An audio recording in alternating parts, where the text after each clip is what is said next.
नमस्कार दोस्तों, जागृति क्लासेस के ऑनलाइन प्रोग्राम में आपका स्वागत है। हिंदी व्याकरण के समास प्रकरण पर हम चर्चा कर रहे थे।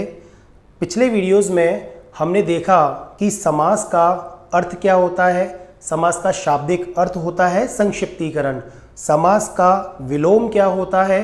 समास का विलोम होता है व्यास, जबकि संधि का विलोम होता है विच्छेद या विग्रह। इन चीज़ों पर हम चर्चा कर चुके हैं। समासों के भेद की हमने बात की थी। तो पदों की प्रधानता या पदीय गुणधर्म के आधार पर समास के 4 भेद माने गए हैं। पाणिनि की व्याकरण से ही ये प्रचलन में रहा है, पर हिंदी में शब्दों की अधिकता के कारण पद की प्रधानता वाला जो कंसेप्ट है वो आजकल उस दायरे से बाहर निकल गए हैं शब्द। इसलिए सामान्य रूप से समासों के 6 भेद माने गए हैं, जिसकी हम चर्चा तुलनात्मक अध्ययन किया था हमने समासों का, उसमें हम कर चुके हैं कि कौन कौन से समास की क्या क्या विशेषताएं होती हैं।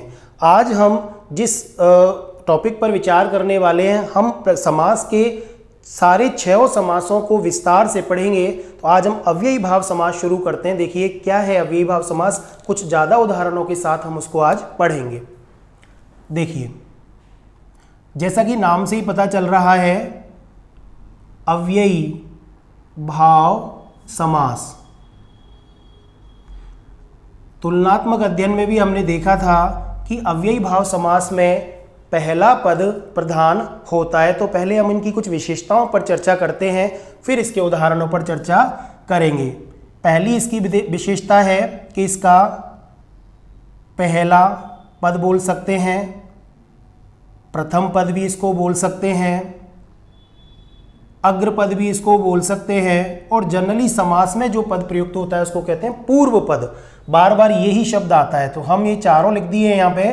तो चाहे पहला पद कहो, प्रथम पद कहो, अग्र पद कहो, पूर्व पद कहो, क्योंकि समास में कम से कम 2 पदों का होना आवश्यक है। 2 से अधिक पद भी हो सकते हैं, 3 भी हो सकते हैं, 4 भी हो सकते हैं, जैसे तन मन धन 3 पद हैं। ठीक है, तो देखिए पहला पद या पूर्व पद, अग्र पद, इसमें क्या रहेगा?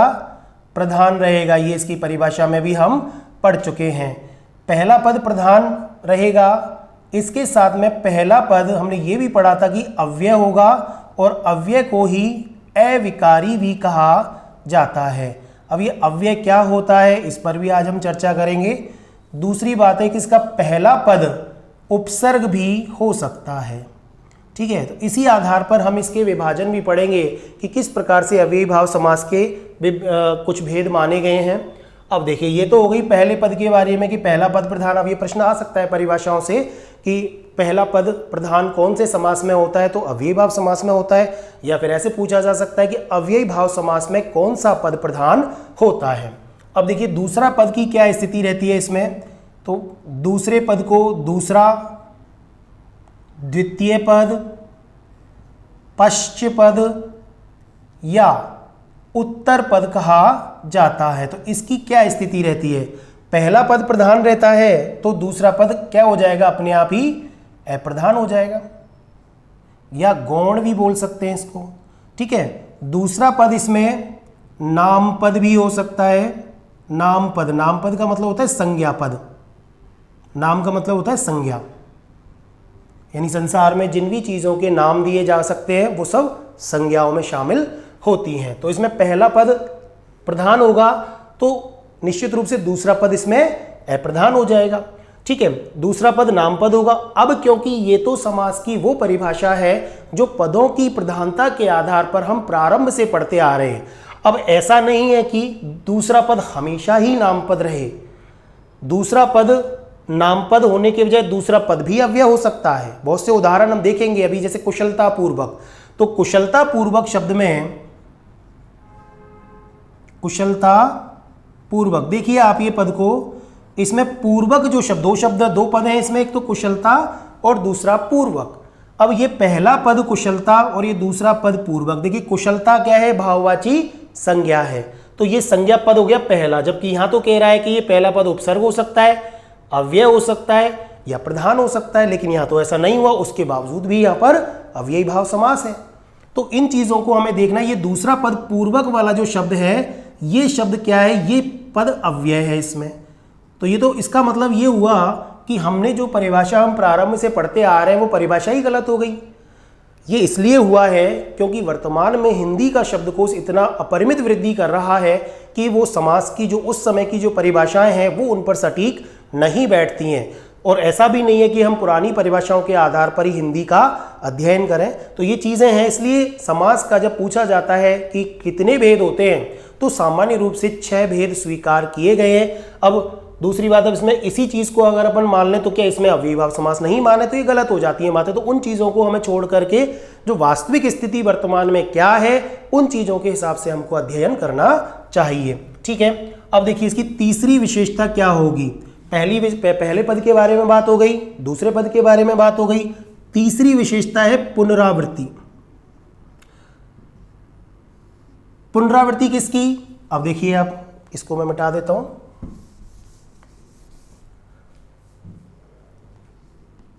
संज्ञा व विशेषण की पुनरावृत्ति, यानी कि जिन पदों में दोनों पद संज्ञा हो, जैसे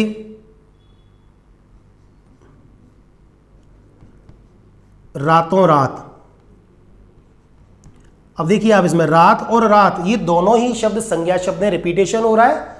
घर घर क्या है, घर संज्ञा है, रिपीटेशन हो रहा है। इसका मतलब यहां भी अव्ययीभाव समास होगा, क्योंकि घर का घरों हो सकता है, लेकिन जैसे ही घर घर आ जाएगा कि घर घर ये बात फैल चुकी है तो घरों घरों नहीं हो सकता वो, या घर घरों नहीं हो सकता, इसका बहुवचन नहीं बनेगा, घर घर ही रहेगा, ये अव्यय बन जाएगा ये पूरा पद। ठीक है, तो अब यहाँ विशेषण का भी अगर जैसे पुनरावृत्ति की अपन बात करें तो बहुत प्रचलित बहुप्रचलित उदाहरण है ये, धीरे धीरे मंद मंद, है ना, ये उदाहरण है।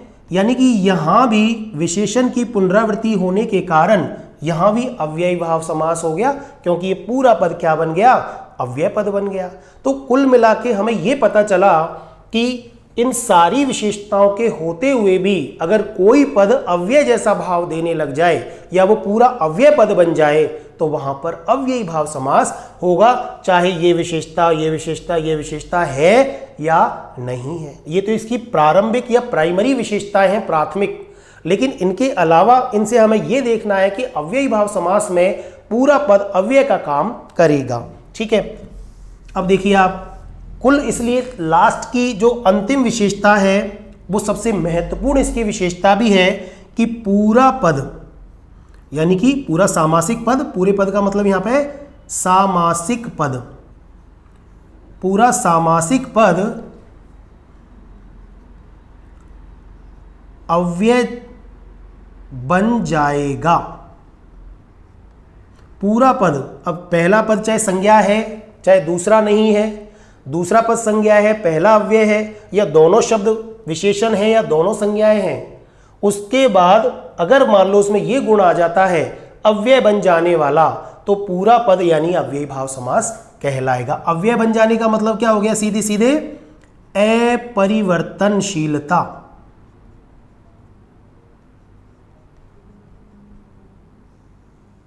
का भाव, पूरे पद में अपरिवर्तनशीलता का भाव आ जाएगा, मतलब वहां पर अव्ययीभाव समास है। और यह भी ध्यान रखेंगे हम कि क्रिया विशेषण, पूरा पद क्या बन जाएगा, पूरा सामासिक पद क्रिया विशेषण बन जाता है। और आपने अव्ययों में ये पढ़ा है कि क्रिया विशेषण अव्यय होता है।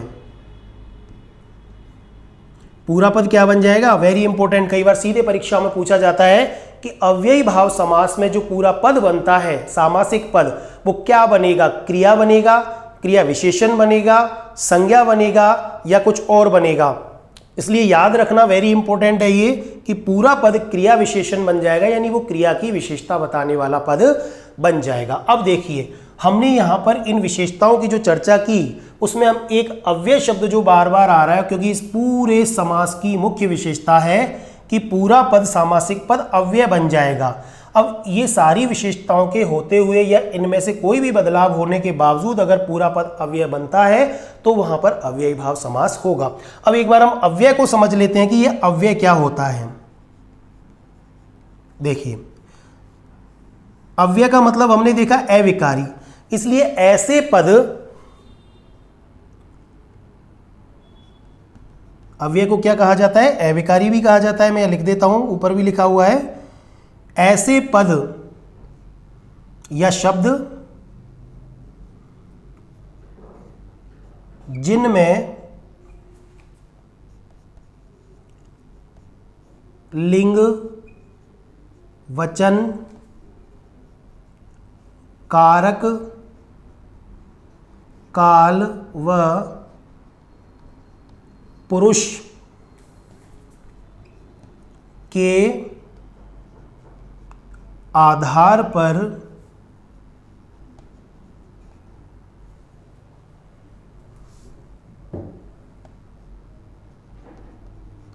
किसी प्रकार का व्यय, व्यय का मतलब होता है खर्च, और यहां खर्च का मतलब होता है परिवर्तन, घटना या बढ़ना, कुछ भी नहीं, ना तो बढ़ेगा ना घटेगा, मतलब व्यय नहीं होगा। ऐसे पद या शब्द जिनमें लिंग, वचन, कारक, काल व पुरुष के आधार पर किसी प्रकार का व्यय या परिवर्तन नहीं होता, ठीक है, वो अव्यय पद कहलाते हैं। हमने चर्चा की है इन पदों की कि अव्यय के प्रकारों में हमने पढ़ा है कि क्रिया विशेषण अव्यय, समुच्चय बोधक अव्यय, संबंध बोधक अव्यय, या जो निपात या अवधारक जो होते हैं वो भी अव्यय की श्रेणी में आते हैं। अब लिंग, वचन, कारक, काल, पुरुष के आधार पर इनमें कोई परिवर्तन हम नहीं कर सकते। जैसे मान लो एक एग्जाम्पल हम लेते हैं कि राम धीरे धीरे चलता है, ये एग्जाम्पल लेते हैं हम, राम धीरे धीरे चलता है। अब ये जो पद है इसमें धीरे धीरे, ये क्रिया की विशेषता बता रहा है, मतलब कैसे चलता है, कैसे चलता है, धीरे धीरे चलता है, तो ये क्रिया है और ये क्रिया की विशेषता बता रहा है। कौन चलता है? राम। अगर मान लो राम की जगह हम यहां पर सीता कर देते हैं तो सीता धीरे धीरे, अब देखिए आप, चलता की जगह चलती हो जाएगा। क्यों? क्योंकि ये तो क्रिया है और क्रिया हमेशा कैसी होती है? विकारी होती है। क्रिया हमेशा कैसी होती है? विकारी होती है। जबकि अव्यय क्रिया विशेषण पद जो होते हैं या संबंध बोधक, समुच्चय बोधक, विस्मय आदि बोधक जो पद होते हैं वो अव्यय होते हैं, उनमें परिवर्तन नहीं होता। लेकिन यहां परिवर्तन हुआ क्रिया के अंदर, लेकिन ये फिर भी नहीं बदला क्योंकि ये क्या है? ये है क्रिया विशेषण। और किस प्रकार का क्रिया विशेषण के भी भेद हमने पढ़े हैं। हमने एक ट्रिक बताई थी आपको, कास्परी, अब याद रखें इसको, कास्परी नाम से एक ट्रिक बताई थी। इसका मतलब क्रिया विशेषण के भेद हैं। ये किसके भेद हैं? ये क्रिया विशेषण अव्यय जो है उनके भेद हैं 4। का मतलब होता है कालवाचक, आदि से का मतलब होता है स्थानवाचक, पै का मतलब होता है परिमाणवाचक और री का मतलब होता है रीतिवाचक। काल हमेशा क्या बताएगा? समय बताएगा, कब। स्थान हमेशा क्या बताएगा? स्थान को बताएगा, कहां। पे परिमाण बताएगा, मात्रा को कितना। और रीति बताएगा कैसे। तो राम कैसे चलता है? धीरे धीरे। इसका मतलब यहां पर रीतिवाचक क्रिया विशेषण है। जब हम क्रिया विशेषण में पढ़ेंगे तब हम इन चीजों को और डिटेल से पढ़ेंगे, पर फिलहाल आपको यहां पर यह समझना जरूरी है कि अव्ययी भाव समास की जो मुख्य विशेषता होती है वो होती है अपरिवर्तनशीलता। वहां पर लिंग, वचन, कारक, काल और पुरुष के आधार पर किसी भी प्रकार का परिवर्तन नहीं हो सकता, इसलिए वो अव्यय। अब पूरा पद अव्ययी भाव बन जाएगा, ये इसकी मुख्य विशेषता है। आप एक बार इसका स्क्रीनशॉट ले लें। ओके,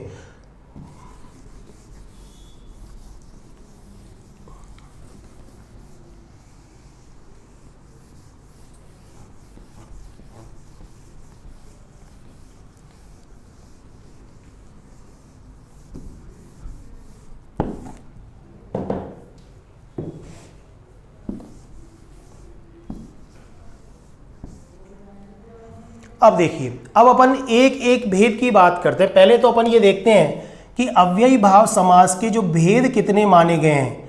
जनरली जो भेद पूछे जाते हैं उसमें 2 भेद माने गए हैं। पहला है अव्यय पद पूर्व अव्ययी भाव समास। और दूसरा इसका जो भेद माना गया है वो है नाम पद पूर्व अव्ययी भाव समास। अब ये पाणिनि की जो व्याकरण है उसमें शुरू से ही अव्ययी भाव समास के दो ही भेद माने गए हैं, अव्यय पद पूर्व अव्ययी भाव और नाम पद पूर्व अव्ययी भाव। इसका मतलब ये है कि इस वाले में तो अव्यय पद पूर्व यानी पूर्व वाला जो पद है वो क्या रहेगा, अव्यय रहेगा, और दूसरे वाले में नाम पद पूर्व यानी पहला वाला, अब पूर्व का मतलब यहाँ पद से है तो पहला वाला पद या नाम पद यानी संज्ञा रहेगा और इस वाले में पहला पद अव्यय रहेगा। जैसे इनके एक एक उदाहरण हम यहाँ सामने देखें तो जैसे मैं इसको कह दूं यथाशक्ति, या किसी उपसर्ग का कोई उदाहरण अगर अपन यहां लें तो जैसे अपन इसको प्रतिदिन, ये दो उदाहरणों की अगर अपन बात करें तो ये तो आ जाएंगे अव्यय पद पूर्व, क्योंकि इसका पूर्व जो पद है यथा और प्रति ये अव्यय की तरह काम कर रहा है। हालांकि प्रति या उपसर्ग है और अव्यय नहीं है, लेकिन फिर भी ये इसी भेद के अंतर्गत आएगा। दूसरा है नाम पद पूर्व यानी पहला पद संज्ञा, जैसे अभी अपने एक शब्द देखा था कुशलता पूर्वक, या दूसरा उदाहरण लिख सकते हैं इसका रात भर। अब ये भर क्या है, भर इसमें अव्यय है। अच्छा, भर कई बार प्रारंभ में भी आ जाता है, जैसे भर पेट, अगर अपन ये शब्द लिखें भर पहले आ गया तो इसमें तो अव्यय पद पूर्व में आ गया, और रात भर, वर्ष भर, दिन भर ऐसे लिखें तो भर इसमें बाद चला जाएगा और पहला पद क्या है, रात क्या है, नाम पद है यानी संज्ञा है। तो इस तरह केवल दो ही भेद इसके अव्ययी भाव समास के माने गए हैं। लेकिन क्योंकि अब हमें पता है कि अव्ययी भाव समास की संरचना बदल चुकी है, आए दिन परीक्षाओं में इस तरह के शब्द आते हैं कि इन दोनों परिभाषाओं से वो अलग ही अर्थ उनका निकलता है, उसके आधार पर इसलिए हम उसका नाम दे रहे हैं संरचना के आधार पर अव्ययी भाव समास के। हालांकि ये कोई भेद नहीं है, पर हमने ये अध्ययन की सुविधा के लिए इनको भेदों में बांटा है, अध्ययन की सुविधा के लिए हमने इसको भेदों में बांटा है संरचना के आधार पर। अब देखिए 4 प्रकार की संरचना इस अव्ययी भाव समास की बनती है। पहली संरचना क्योंकि हमने देखा प्रथम पद क्या होता है, अव्यय, तो पहली वाली संरचना में पहले अपन यहां ये लिख देते हैं कि कैसे बनेगी संरचना, यानी ये तो हो गया पूर्व पद और ये हो गया उत्तर पद। ठीक है, ठीक है, पूर्व पद और उत्तर पद। पहली वाली संरचना में पूर्व पद अव्यय होगा और द्वितीय पद क्या होगा, नाम पद होगा। अब दूसरी वाली संरचना में उपसर्ग और उसके बाद में दूसरा पद नाम पद हो जाएगा। तीसरी वाली संरचना में पहला पद नाम पद हो जाएगा, और नाम पद का मतलब संज्ञा, इस नाम पद को आप संज्ञा ही समझें, कई बार वैसे भूल जाएंगे आप नाम पद के नाम से, तो संज्ञा के नाम से याद रखें। और दूसरा पद क्या होगा, अव्यय बन जाएगा। और चौथी जो संरचना बनती है पुनरावृत्ति मूलक,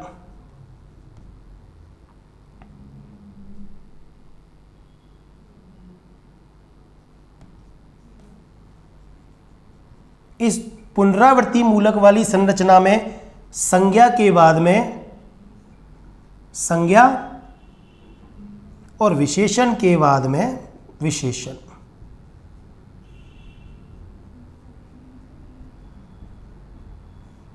देखिए ये 4 प्रकार की संरचना हम अव्ययी भाव समास में पढ़ेंगे, और अध्ययन की सुविधा के लिए हम इसी तरह 4 प्रकार के तरीके से या चारों प्रकारों से हम अव्ययी भाव समास को समझेंगे, ताकि आपको इनको अलग अलग करने में, इनका क्लासिफिकेशन करने में परेशानी नहीं आए। कई बार क्या होता है कि एक साथ अव्ययी भाव समास पढ़ा देंगे तो आपको यही नहीं पता चलेगा कि कौन सा भेद कौन सा है, तो हम कंफ्यूज रहते हैं कि कौन सा पद संज्ञा है, कौन सा पद अव्यय है। फिर भी आपको एक बात ये याद रखनी है कि पूरा पद अव्यय बन जाएगा। और कौन सा अव्यय बनेगा? क्रिया विशेषण अव्यय बनेगा। इस चीज को आपको बार बार ध्यान रखना है। आप एक बार इसका स्क्रीनशॉट ले लें।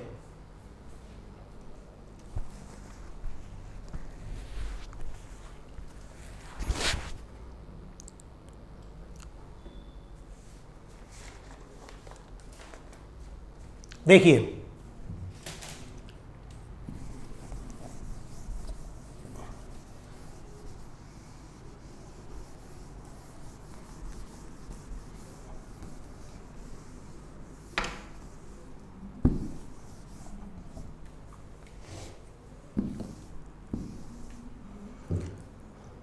देखिए अव्ययी भाव समास के हम पहला हमने क्या वेद पढ़ा था।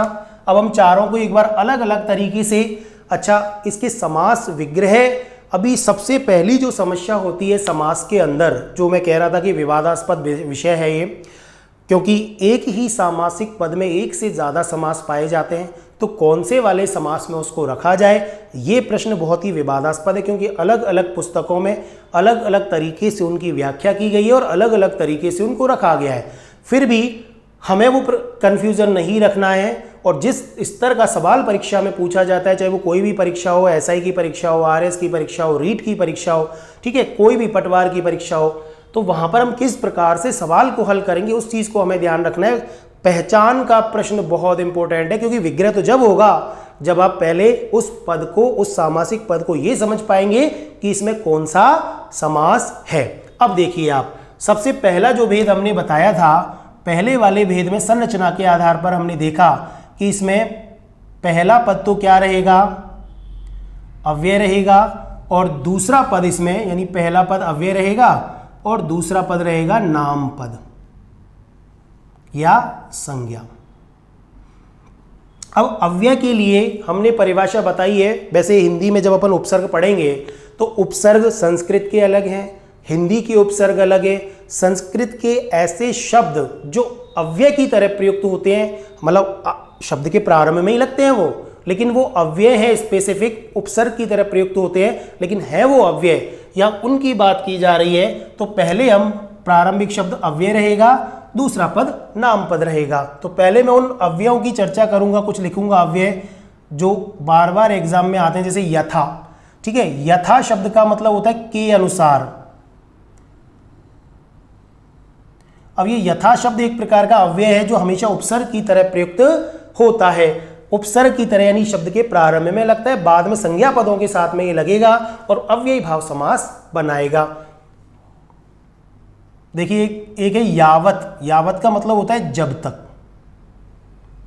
अब इसके और भी पर्यंत भी हो सकता है ना। एक जैसे ये दो महत्वपूर्ण अव्यय हैं, एक प्राक। ठीक है, प्राक का मतलब होता है प्राचीन या पूर्व, है ना, इस तरह का अर्थ होता है इसका, पहले का, प्राचीन, पूर्व। ठीक है, एक जैसे शब्द है खुद ही अपने आप में पूर्व भी एक प्रकार का अव्यय शब्द है, इसका मतलब होता है पहला या पहले। तो इस प्रकार के अव्ययों से बने शब्द। एक और शब्द की अभी हमने चर्चा की थी, भर। भर का मतलब होता है या तो पूरा या तक। ठीक है, अब देखो ये वो अव्यय हैं जिनसे नए नए शब्द बनते हैं। बहुत सारे शब्द हैं, हमें विग्रह पे बहुत ज़्यादा ध्यान नहीं देना है। विग्रह पे हम तब ध्यान देंगे जब हम पहले शब्द की संरचना को समझें और उसको ये अंतर कर पाएं कि ये कौन से समास में आएगा और क्यों आएगा। तो देखिए यथा से बनने वाले बहुत सारे शब्द हैं, जैसे यथाशक्ति। हर बार किसी ना किसी एग्जाम में पूछ लिया जाता है, छोटा सा प्रश्न है, सवाल एकदम सरल भी है। यथाशक्ति का मतलब होता है शक्ति के अनुसार। एक का बता देते हैं यहाँ पे अर्थ आपको, देखो, शक्ति के अनुसार। अब जब तक आपको इस शब्द का अर्थ नहीं पता होगा तब तक आप इसका विग्रह नहीं कर पाएंगे। समास विग्रह कर भी पाएंगे तो उसमें कंफ्यूजन रहेगा, गलती हो सकती है। यथा से बनने वाले बहुत सारे शब्द हैं, जैसे यथाशक्ति हो गया, यथा संभव। अब देखिए, अब संभव लिखते ही जो मैंने अर्थ लिखाया था के अनुसार, इसका अर्थ ही बदल गया। यथा संभव का मतलब संभव के अनुसार नहीं होगा, इसका मतलब होगा जैसा संभव हो, जैसा संभव हो। अब जैसा, ये यथा संभव बन गया। यथा स्थिति,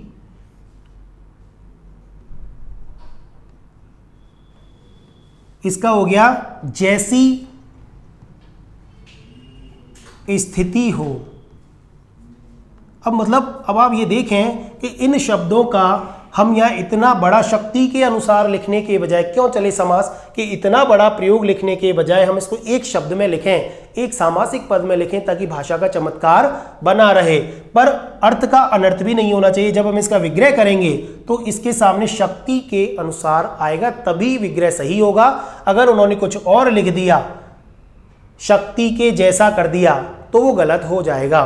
ठीक है, यथासंभव जैसा संभव हो, यथा स्थिति जैसी स्थिति हो। बहुत सारे शब्द हैं, यथामति। अब विग्रह इसी तरह से होगा, यथामति जैसी बुद्धि हो, है ना। यथागति, यथाक्रम। यथाक्रम मतलब जैसा क्रम हो या क्रम के अनुसार, दोनों ही हो सकते हैं। इसका अर्थ यह भी हो सकता है क्रम के अनुसार, या ये भी बन सकता है जैसा क्रम हो, या जैसा क्रम निश्चित किया हुआ है, जैसा क्रम हो या जैसा क्रम निश्चित हो, इस प्रकार से बन जाएगा। तो इस यथा शब्द से बनने वाले बहुत सारे शब्द हैं, जिनको अब यहाँ तो क्या हुआ, हमने देखा कि यह किसी भी प्रकार की कोई संधि नहीं हुई है।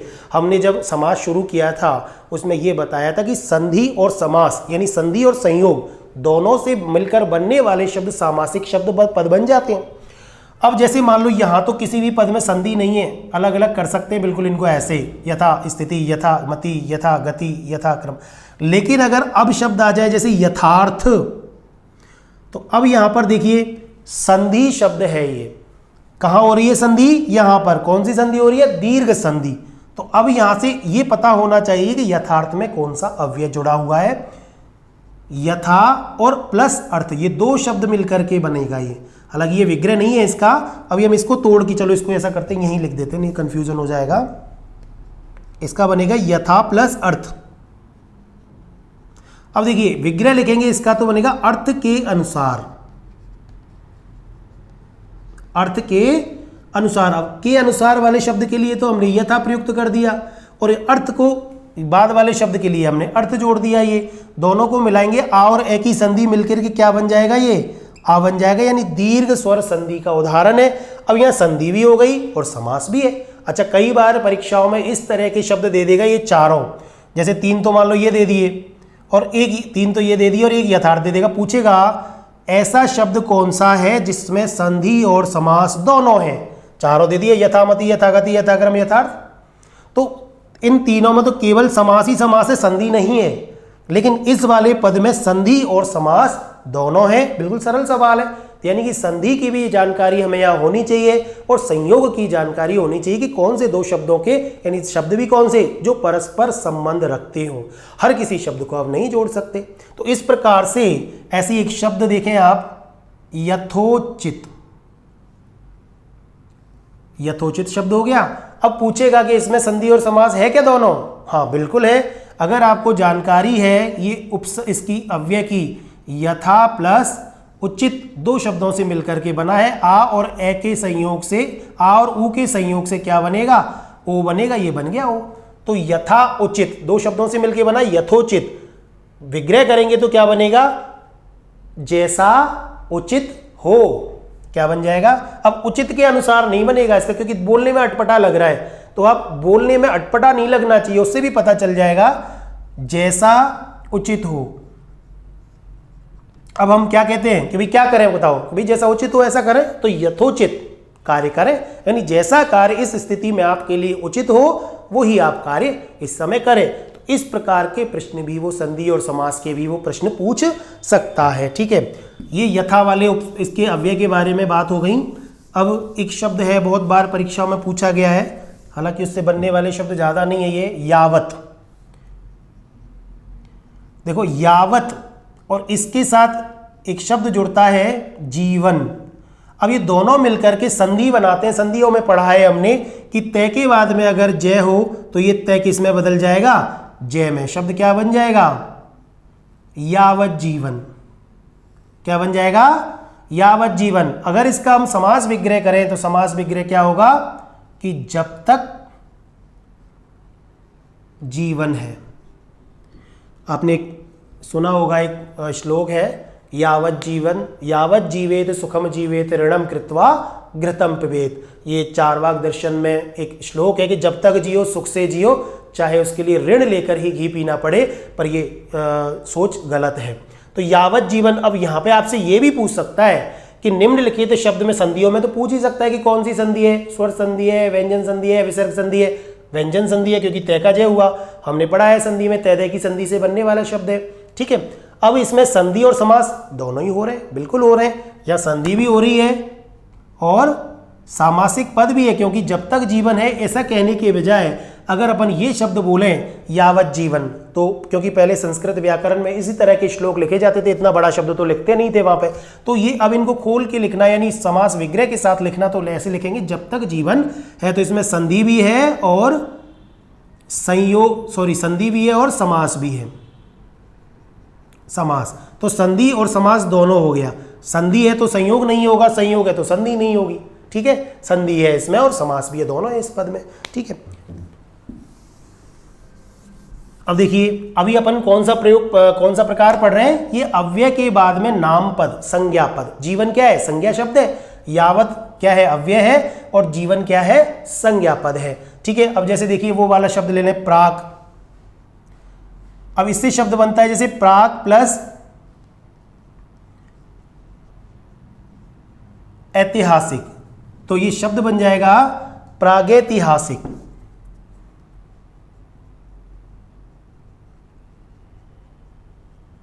अब इसमें क्या है, प्राक शब्द है, अब ये अव्यय की तरह जुड़ा हुआ है इसमें संज्ञा पद में। ठीक है, तो अब ये पूरा शब्द क्या बन गया, सामासिक पद बन गया। ठीक है, ऐसे ही पूर्व पद है, पूर्व काल, अगर ऐसे लिख दिया तो पूर्व का मतलब पहले का काल। ठीक है, तो इस तरह इसका पूर्व काल का मतलब कैसे लिखेंगे, पहले का काल। अच्छा, समास करते समय आपको, अब काल को आप समय ना लिखें कि पहले का समय। अब ये चीज ध्यान रखें कि समास विग्रह करते समय आप जो दोनों पद हैं उन दोनों पदों को मूल रूप में ही लिखें जब तक उनका अर्थ स्पष्ट होता रहे। अगर अर्थ स्पष्ट नहीं हो रहा है तो उसका पर्याय या उससे मिलता हुआ शब्द लिखें। जैसे कई बार क्या होता है कि परीक्षाओं में ऐसे दे देगा, पूर्व काल, पहले का काल, इसका वो बनेगा समास विग्रह, या क्या बनेगा सब पहले का समय, समास नहीं सॉरी समय। अब आप देखें, आप कोशिश करें कि काल को काल ही रहने दें, और ऐसा करना भी है क्योंकि समास में उनके पर्याय लिखने के बजाय मूल रूप से उन्हीं शब्दों को लिखा जाता है। ठीक है, अब देखिए भर वाले शब्द हैं। भर वाले शब्द से बहुत सारे शब्द बनते हैं, जैसे भरपेट।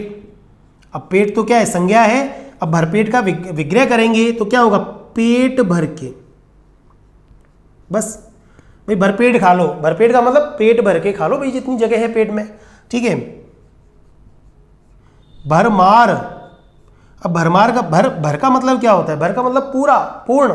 तो भरमार का मतलब क्या होता है कि पूरी मार। अब ये कोई विग्रह नहीं है सही देखा जाए तो, पर फिर भी अपन इसको ऐसे लिखें, पूरी मार। और पूरी मार का मतलब होता है अधिकता किसी चीज की। भरमार का मतलब क्या होता है, अधिकता।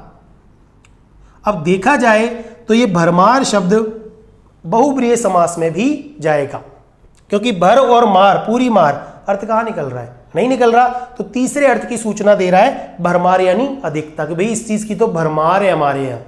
ठीक है, तो भरमार का मतलब वह अधिकता है यानी पर्याप्तता भी है। ठीक है, इस चीज को भरमार लिखते हैं।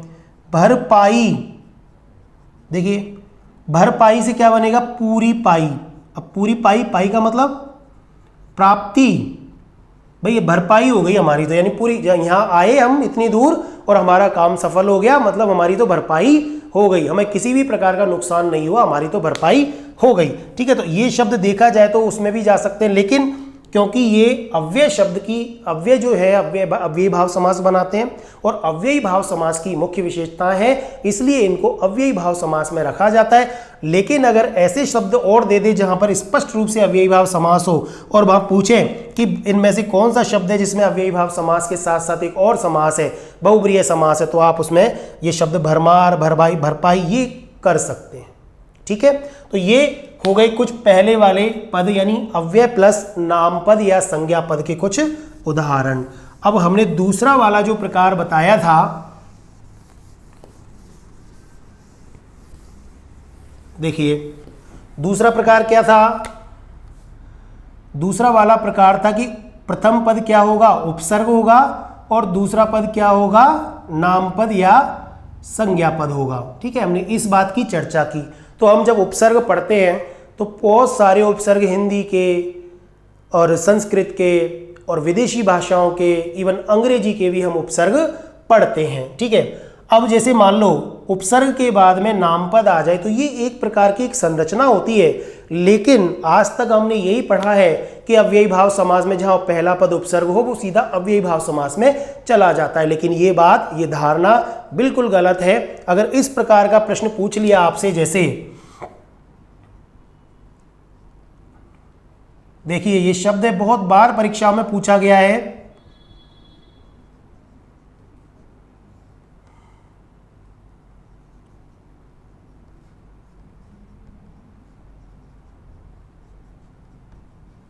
अगर आपके सामने ये 4 ऑप्शन दे दे और ये पूछे कि इन चारों में से कौन से शब्द में अव्ययी भाव समास है, तो क्या करेंगे? समस्या है, क्योंकि हर पद में, हर सामासिक पद में उपसर्ग नजर आ रहा है आपको, अनु, प्रति, अनु, प्रति। अब आपके सामने चारों ही अव्ययी भाव समास है आपके हिसाब से तो, लेकिन ऐसा नहीं है। आपको ये देखना पड़ेगा कि पूरा पद अव्यय बन रहा है क्या, कोई उसका तीसरा अर्थ तो नहीं निकल रहा। तो आप देखें यहां पर अनुकूल, अगर कोई कहे अनुकूल का मतलब क्या होता है, कूल, कूल का मतलब होता है किनारा। अब देखिए कूल लिखने के साथ में, क्योंकि यहां पर अर्थ स्पष्ट नहीं हो रहा, इसलिए चाहे तो आप किनारा या किनारे या किनारा लिख सकते हैं। और अनु का मतलब होता है अनुकूल, अनुकूल का मतलब किनारे की ओर। प्रतिकूल का मतलब होता है कूल, यानी किनारे के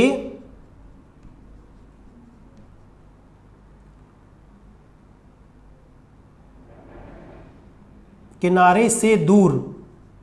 अब देखिए क्या प्रतिकूल का अर्थ और अनुकूल का ये अर्थ निकल रहा है भी, किनारे से दूर, और प्रतिकूल अनुकूल नहीं निकल रहा। इसका मतलब यह है कि इनमें कोई और समास है जो प्राथमिकता में पाया जाता है। अनुकूल का मतलब होता है कि मेरा पक्षधर, मेरा पक्ष लेने वाला, ये मेरे लिए अनुकूल स्थिति है या ये मेरे लिए अनुकूल मित्र है, मतलब ये मेरा पक्षधर है। प्रतिकूल का मतलब होता है विरोधी, कि ये मेरा विरोधी है, भाई ये तो प्रतिकूल है, ये स्थिति मेरे लिए, मतलब ये स्थितियां मेरे लिए अनुकूल नहीं है, मतलब प्रतिकूल है, मतलब विरोधी स्थितियां हैं। तो यहां पर ये दोनों शब्द बहुब्रीहि समास में चले जाएंगे। अनुबंध, अब देखो उपसर्ग होने के बावजूद भी, क्योंकि अनुबंध का क्या बन जाएगा, अनुबंधों, भाई करारनामा जो होता है उसको अनुबंध कहते हैं। लिंग बहुवचन बदल जाएगा, इसका एक वचन का बहुवचन बन जाएगा, मतलब अव्ययी भाव समास नहीं है। और इनसे भी ज़्यादा बढ़िया तरीका या बढ़िया शब्द ये है कि प्रतिदिन, ये हमेशा अव्यय रूप में ही रहेगा, प्रतिदिन का प्रतिदिनों नहीं बनेगा। इसलिए अगर इन चारों में से कोई पूछे कि कौन से में अव्ययी भाव समास है, तो आंसर होगा प्रतिदिन, जबकि इनमें नहीं है। लेकिन अगर कोई ऐसी स्थिति आ जाए वह अनुबंध को साथ में दे दे और बाकी में दूसरा समास हमें दिख रहा है, जैसे अनुबंध के साथ में अगर आपको कोई ये दे दे लंबोदर, कोई ये दे दे घुड़सवार, कोई ये दे दे रेलगाड़ी, और पूछे और एक अनुबंध शब्द दे दे, और यहां आपको ये कोई पूछे कि इन चारों में से कौन से पद में अव्ययी भाव समास है, तो आपका आंसर क्या होगा, अनुबंध, क्योंकि ये किसी भी कंडीशन में अव्ययी भाव समास में नहीं आ सकते। इसलिए यहां पर सबसे नजदीक जो उत्तर है वो अनुबंध रहेगा, क्योंकि इसमें उपसर्ग जो अव्यय की तरह प्रयुक्त हो रहा है उससे बना हुआ शब्द है।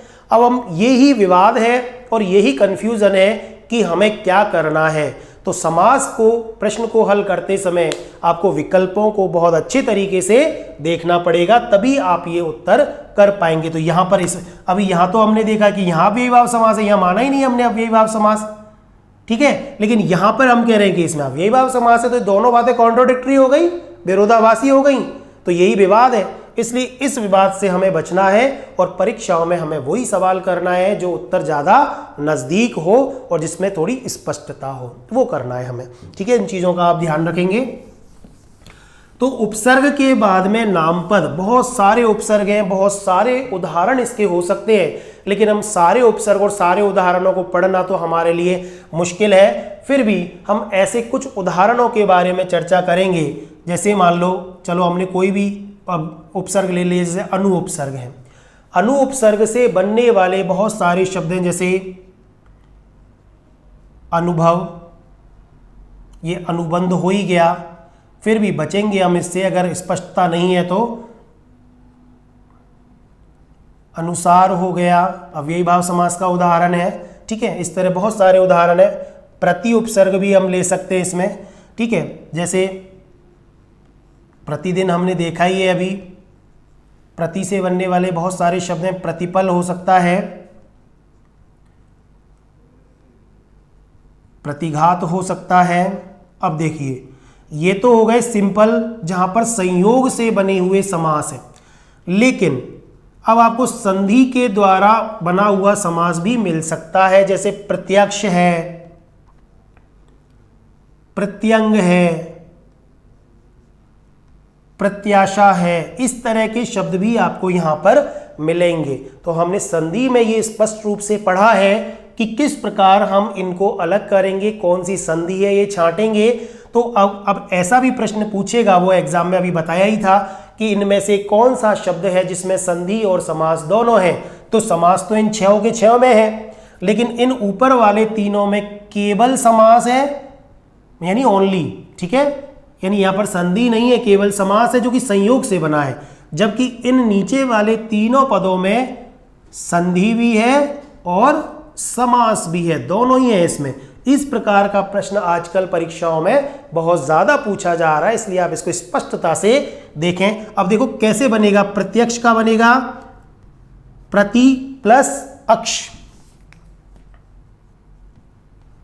प्रति प्लस अक्ष। अभी देखिए, ये अक्ष शब्द भी अपने आप में क्या है, ये शब्द है अक्षी। अक्षी यानी आंख, प्रति यानी सामने, तो आंखों के सामने जो होता है। अब प्रत्यक्ष का प्रत्यक्षो नहीं बना सकते आप, तो इसका मतलब ये उपसर्ग लगा है और अव्यय जैसा रूप दे रहा है, तो इसका मतलब ये अव्ययी भाव समास है। अपरिवर्तनशीलता का गुण इसमें पाया जाता है। पहला पद उपसर्ग है, हमने इसकी विशेषताओं में पढ़ लिया। ऐसी प्रत्यंग में प्रति प्लस अंग, ठीक है, प्रत्यंग प्रत्येक अंग।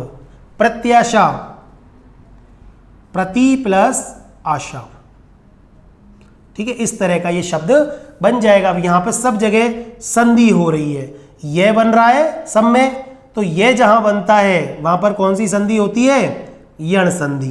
तो इनमें यण संधि के उदाहरण है, संधि है और समास तो है ही, समास अव्ययी भाव। अच्छा, इस प्रकार का प्रश्न भी आ सकता है कि निम्नलिखित शब्दों में से कौन सा विकल्प गलत है। आपको चार वो ऑप्शन ऐसे देगा, जैसे एक तो प्रत्यक्ष दे दिया और उसके सामने लिखेगा कि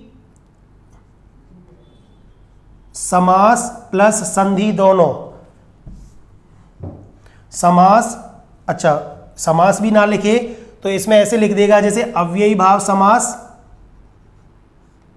अव्ययी भाव समास प्लस संधि कौन सी है, यण संधि। यानी कि कोई भी शब्द लिख के उसके सामने उसका समास भी लिख देगा, उसकी संधि भी लिख देगा। हो सकता है कि आपको इस तरह का कोई शब्द लिख दे प्रतिदिन और उसके सामने लिख दे अव्ययी भाव समास, और साथ में ही आपको कोई भी संधि का नाम दे दे, वो लिख दे दीर्घ संधि या विसर्ग संधि, कुछ भी लिख सकता है, उसकी मर्जी है। मर्जी इसलिए है क्योंकि वो गलत लिख रहा है, इसलिए उसकी मर्जी है। अगर ऐसी चार ऑप्शन आपको दे दिए और पूछेगा कि निम्नलिखित में से कौन सा विकल्प गलत है या कौन सा सही है, तो भी आपको ये देखना है कि प्रत्यक्ष शब्द में अव्ययी भाव समास है, यह हमने पढ़ा है, अव्ययी भाव समास है और यण संधि का शब्द है, ओके, ये तो राइट ऑप्शन है। प्रतिदिन शब्द में अव्ययी भाव समास तो है पर संधि तो है ही नहीं कोई सी भी, इसका मतलब गलत अगर पूछा है तो हम ये वाला आंसर इसमें करेंगे। बहुत बारीकी से इन चीजों को हमें देखना है।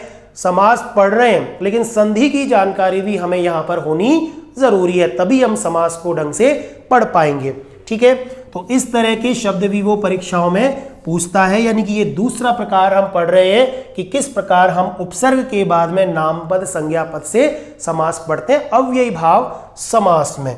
अब देखिए जैसे आ उपसर्ग है संस्कृत का, आ का मतलब होता है तक भर, तो बहुत सारे शब्द हैं, आमरण, आजन्म, आकंठ,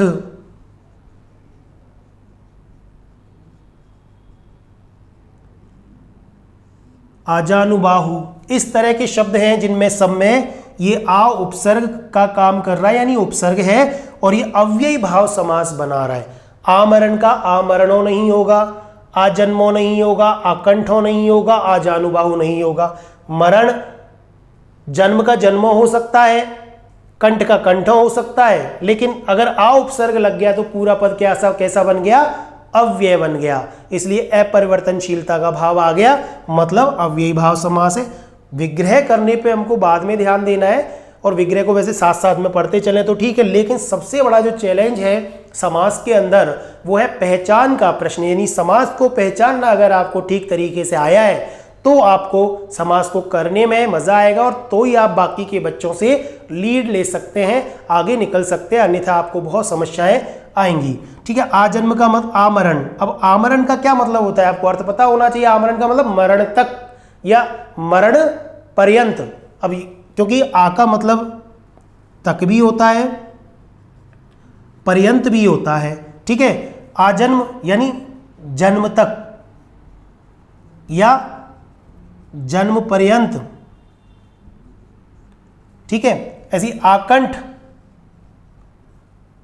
कंठ तक, भाई आकंठ भर गया यानी कंठ तक भर गया भैया, अब तो मैं इससे। आजानुबाहु यानी देखो, बाहु यानी भुजा, जानू यानी घुटने, तो बाहों से, घुटने से बाहों तक। आजानुबाहु का मतलब, आ का मतलब क्या हो गया, तक, तो बाहों से घुटने तक या घुटनों तक, इस तरह का शब्द बन जाएगा। और आजानुबाहु शब्द में अव्ययी भाव समास है। अब ऐसे ही विदेशी उपसर्गों से भी हम समास वाला, यानी ये वाला जो दूसरा प्रकार जो हमने संरचना की दृष्टि से पढ़ा है, वो भी इसमें आ जाएगा। लेकिन इसमें भी वही शर्त रहेगी, आपको ये देखना पड़ेगा कि समास यानी कि उपसर्ग लगने के बाद में उसके रूप में कोई परिवर्तन तो नहीं हो रहा है। जैसे देखिए, बे उपसर्ग है, ठीक है, बेअदब, ठीक है, बेफायदा, ठीक है, बेईमान।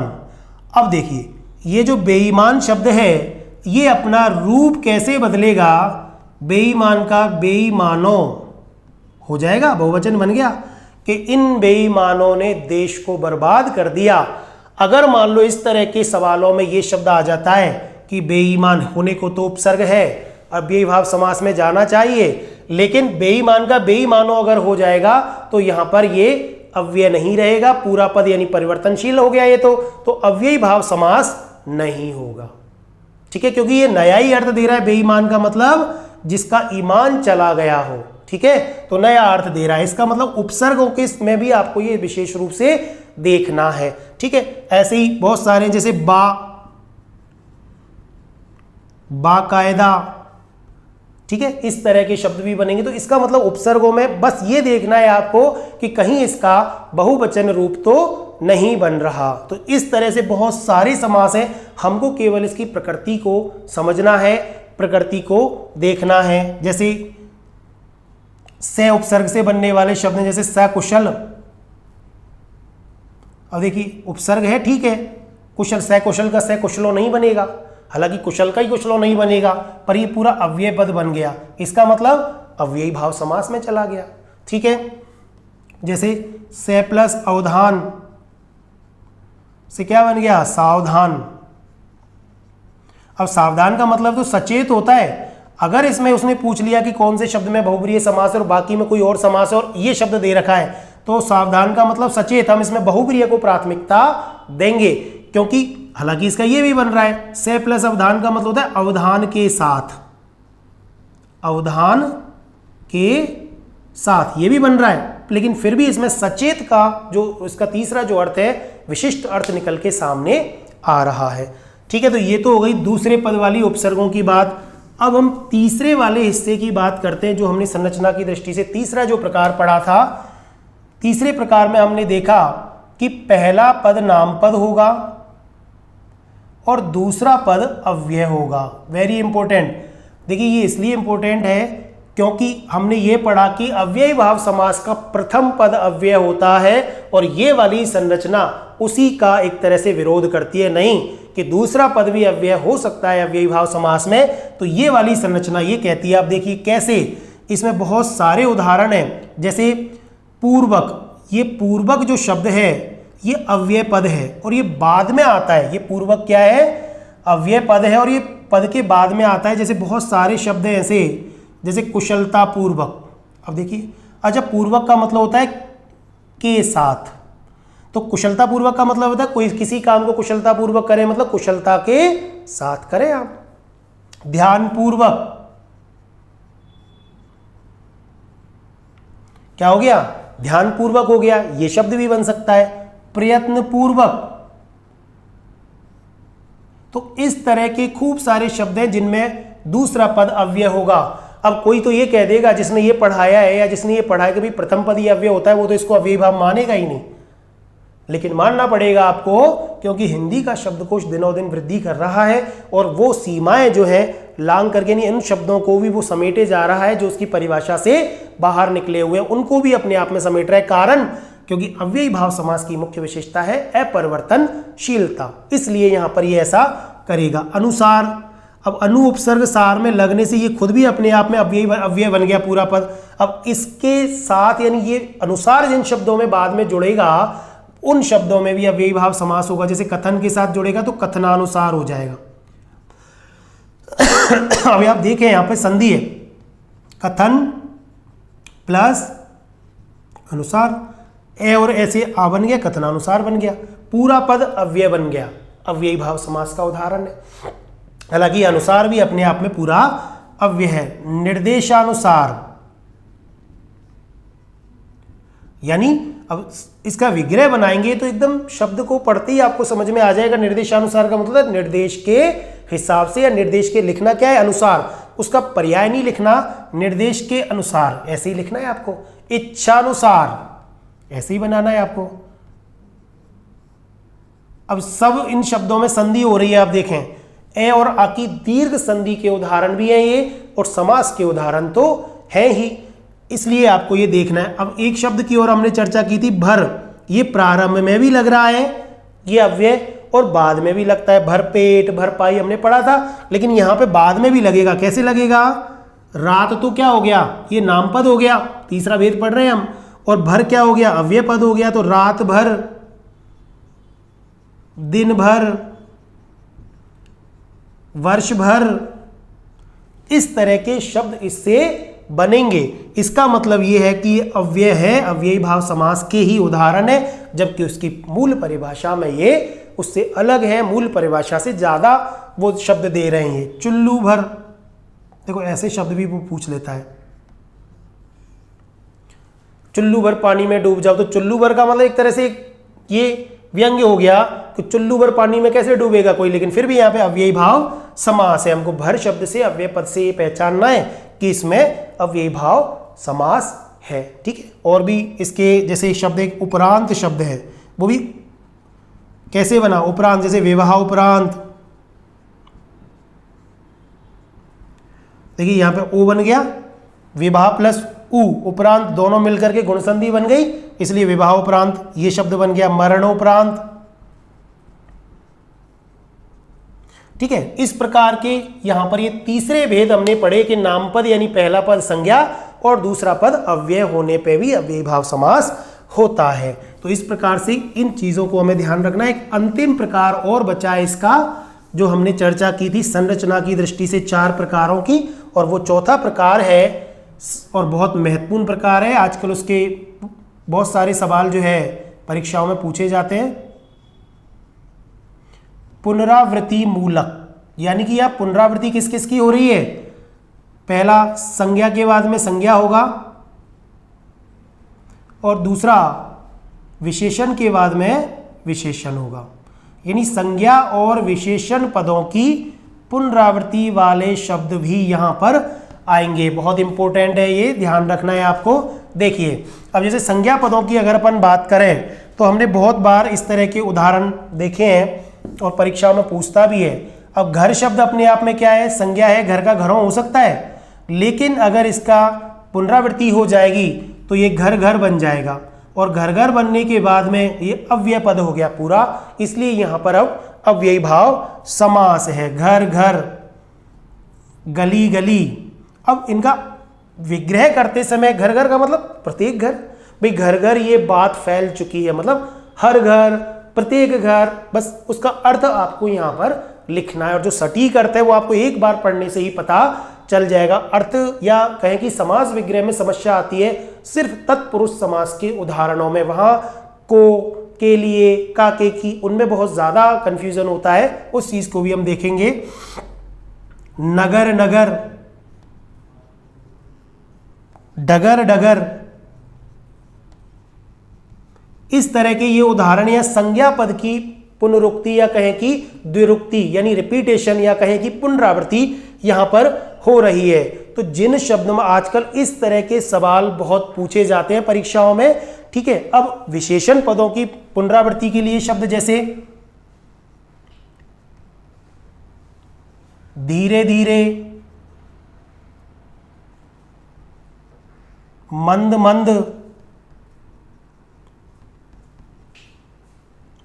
साफ साफ, धीरे धीरे, मंद मंद, साफ साफ। देखिए ये भी एक एक, अब ये एक एक करके ये एक एक अपने आप में क्या बन गया? इसका अच्छा दूसरा रूप भी चलता है एकाएक, यानी कि ये अव्ययी भाव समास है। ये पूरा होने को तो क्या है? विशेषण है संख्यावाची, और विशेषणों की पुनरावृत्ति हो रही है एक एक, लेकिन उसके बावजूद भी ये संख्यावाची पद होने के बावजूद भी ये द्विगु समास में नहीं जाकर के अव्ययी भाव समास में आते हैं, क्योंकि विशेषण की पुनरावृत्ति हो गई, इसका मतलब यह अव्ययी भाव समास बन गया। धीरे धीरे मतलब अत्यंत धीरे, बहुत धीरे, मंद मंद अत्यंत मंद, साफ साफ मतलब एकदम साफ, एकाएक यानी कि अचानक। इस तरह के ये शब्द हैं संज्ञा की द्विरुक्ति और विशेषणों की पुनरावृत्ति, इनसे हमें पता चल जाता है। अब देखिए और भी ऐसे शब्द हैं जिनमें बीच में कुछ चीजें आ जाती हैं, जैसे रात रात होना चाहिए लेकिन रातों रात, रातों रात, कानों कान,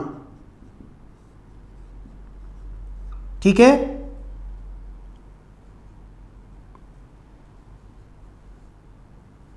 माला माल, माल माल से ही बना है, माला माल, फूटम फूट, ये इस तरह के शब्द हैं जो अव्ययी भाव समास में, यानी कि ये संज्ञा और विशेषणों के पुनरावृत्ति के कारण बनने वाले शब्द हैं। और एक बहुत महत्वपूर्ण चीज जिसकी हम यहाँ चर्चा करेंगे वो है कई ऐसे विशेषण हैं जिनकी वजह से कर्मधारय के साथ समस्या होती है। जैसे एक शब्द है, ये रंग जितने भी होते हैं वो गुणवाची विशेषण में आते हैं। अगर मान लो कोई आपके सामने एकदम लिख दे लाल लाल और कोई एकदम लिख दे लाल सुर्ख, अब सबसे बड़ी समस्या आती है कि कौन से लाल लाल का मतलब एकदम लाल और लाल सुर्ख का मतलब ही अत्यंत लाल, चीजें वही है, एक जैसा ही अर्थ है, लेकिन कुछ विशेषताओं के कारण ये लाल लाल, क्योंकि विशेषण की पुनरावृत्ति के कारण ये तो जाएगा अव्ययी भाव समास में, ये तो कहां जाएगा? अव्ययी भाव समास में। और ये लाल सुर्ख वाला शब्द क्योंकि विशेषण की पुनरावृत्ति नहीं है, बल्कि एक तो लाल तो हिंदी संस्कृत का शब्द है, दूसरा ये फारसी भाषा का शब्द है, तो इस शब्द के क्योंकि पुनरावृत्ति नहीं है पर अर्थ दे रहा है, तो ये विशेषता बता रहा है एक तरह से किसी वस्तु की, तो ये कर्मधारय समास की मुख्य विशेषताओं में आएगा, इसलिए यहां पर समास होगा कर्मधारय, ठीक है। अब जैसे गोल गोल ये शब्द है, गोल मटोल ये शब्द है, ये वाले तो स्पष्ट रूप से इसमें आएंगे। सबसे ज्यादा दिक्कत होती है पीला पीला, पीला पीला, यानी बात वही है, रिपीटेशन मतलब अव्ययी भाव समास, लेकिन पीला जर्द, अगर ये शब्द जोड़ दिया तो अलग अलग शब्द हो गए, एक दूसरी भाषा का एक दूसरी भाषा का, तो ये कहां ये कर्मधारय समास में इसको प्राथमिकता मिलेगी। ये 4 जो प्रकार हमने पढ़े हैं अव्ययी भाव समास के, ये बहुत ही महत्वपूर्ण उदाहरण है। और भी बहुत सारे उदाहरण, क्योंकि ये चौथा वाला पुनरावृत्ति जो मूलक है इसमें बहुत सारे शब्द वो परीक्षाओं में आपसे पूछता है, धड़ाधड़, ठीक है, इस तरह के शब्द भी बहुत, पहले पहल, ठीक है, रातों रात, हाथों हाथ, कानों कान, ये शब्द हैं, तो बार बार इनको आपको पढ़ना है। अव्ययी भाव समास में कैसे आते हैं, इन चीज़ों पर इस वीडियो को आपको दोबारा देखना है। अगले दूसरे वेद के लिए हम नेक्स्ट वीडियो में मिलेंगे। धन्यवाद।